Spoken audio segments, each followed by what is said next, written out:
সালাম আলাইকুম। প্রবাস থেকে সকলকে ঈদ মোবারক। পরিবার পরিজন ছেড়ে যদিও প্রবাসের মাটিতে ঈদ উদযাপন করা অনেক কষ্টকর, আর এই কষ্ট প্রবাসীদের অর্জিত সকল টাকা পয়সার ঊর্ধ্বে।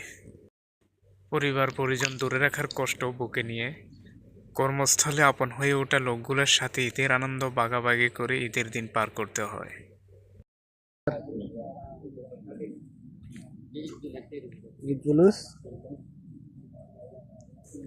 পরিবার পরিজনের কষ্ট বুকে চাপানো সকল প্রবাসীদের পক্ষ থেকে ঈদ মোবারক।